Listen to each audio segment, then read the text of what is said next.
Olá, meus queridos e queridas. Estou aqui hoje para conversarmos sobre a responsabilidade civil. E antes de entrar no tema da responsabilidade, é importante que nós nos situemos e para a gente poder identificar a diferença entre obrigação civil e responsabilidade civil.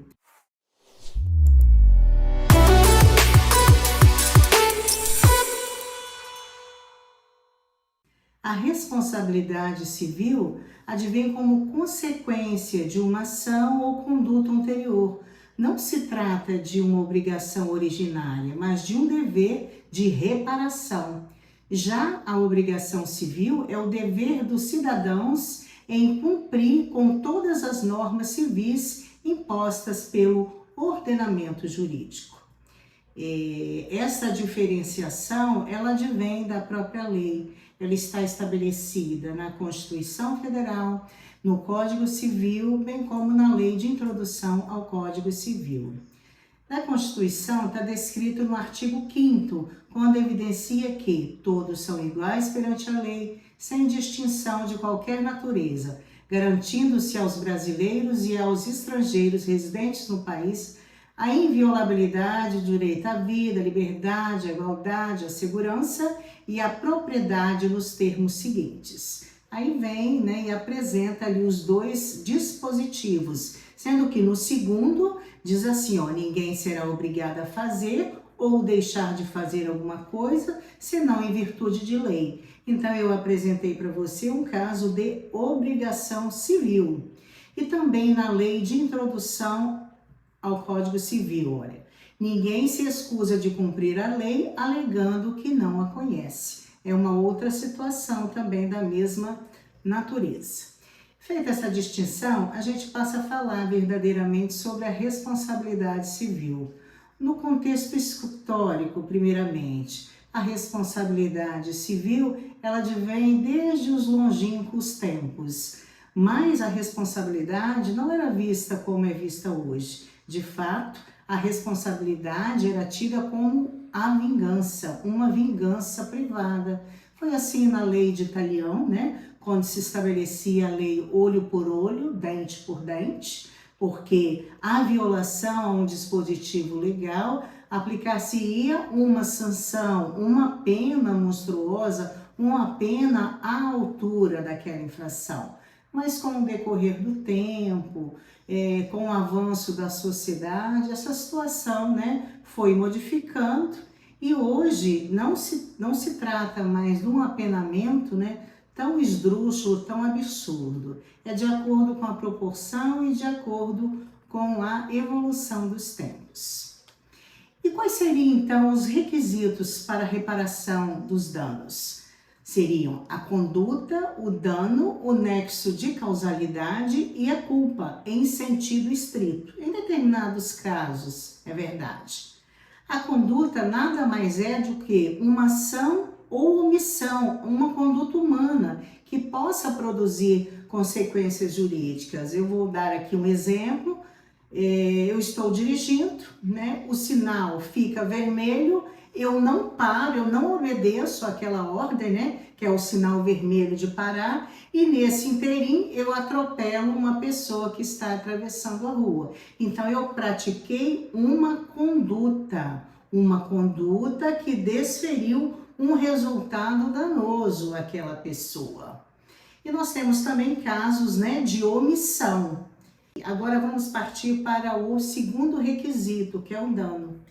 Para a caracterização da responsabilidade civil e, por consequência, o dever de indenizar, a consequência de tal ação ou omissão é denominado de ato ilícito.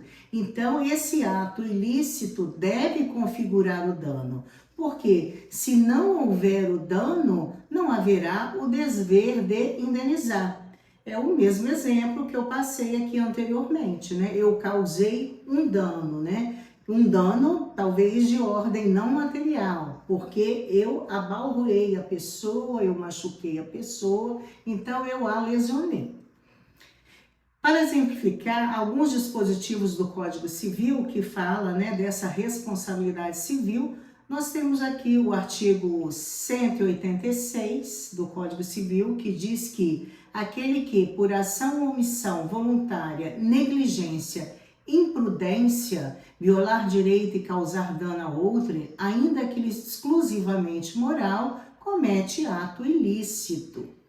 Tem também o artigo 927, que fala textualmente do ato ilícito que pode causar dano a outrem, o 944, que a indenização mede-se pela extensão do dano. Então você pode perceber que a lei está nos colocando de frente à existência do dano, ou seja, sem o dano não há necessidade de indenização.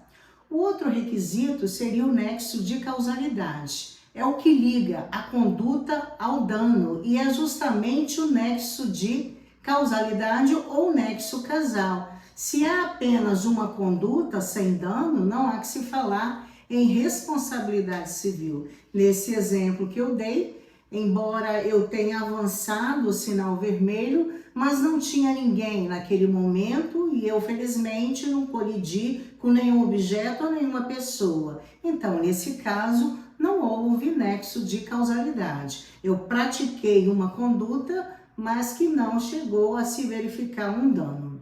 Agora, o último elemento da responsabilidade civil seria a culpa, que doutrinariamente há divergência quanto à necessidade da configuração de culpa para a responsabilidade civil, principalmente quando se adentra na discussão acerca da responsabilidade objetiva e subjetiva. A culpa, de maneira bem superficial, ocorre quando alguém, ao realizar uma conduta, não age com a devida atenção, com o devido cuidado, podendo incorrer em imprudência, negligência ou imperícia. A imperícia é a inaptidão ou a falta de qualificação técnica. A imprudência é uma atitude precipitada ou sem cautela. E a negligência, a ausência de atitude da conduta que se esperava, por descuido ou indiferença. Então, é necessário que a situação se encaixe nessas três possibilidades: negligência, imprudência e imperícia. Estes são os clássicos requisitos para a configuração da culpa, que tem evidente aplicação quando se trata de responsabilidade civil. A responsabilidade civil nos tribunais tem implicações práticas importantes. Tais conceitos são aplicados rotineiramente nas atividades profissionais, principalmente nós que lidamos com o direito, nós que somos profissionais do direito. Vez por outra, recebemos em nossos escritórios pessoas que foram violadas, então é necessário que a gente vá estabelecer e vá conferir se na narrativa apresenta-se essa espécie de culpa. Bom, é importante, a gente falar sobre a questão da culpa, porque ela norteia a concepção da responsabilidade civil subjetiva e a responsabilidade civil objetiva. A responsabilidade civil objetiva acontece quando há um sujeito que opera pessoalmente em algum dos requisitos da culpa: imprudência, negligência e imperícia. Como diz o doutrinador Caio Mário da Silva, a essência da responsabilidade civil vai assentar fundamentalmente na pesquisa ou indagação de como o comportamento contribui para o prejuízo sofrido pela vítima. Por outro lado, a responsabilidade objetiva é justamente quando surge o dever de indenizar sem a necessidade da existência da culpa, com as suas três modalidades. Esta responsabilidade objetiva, ela surge através de uma permissão legal, de um permissivo da lei. Por exemplo, o artigo 927 do Código Civil, quando ele diz assim, olha: haverá obrigação de reparar o dano independentemente de culpa, nos casos especificados em lei ou quando a atividade normalmente desenvolvida pelo autor do dano implicar por sua natureza risco para os direitos de outrem. O maior exemplo legal disso vem em seguida, no corpo do Código de Civil, no artigo 932.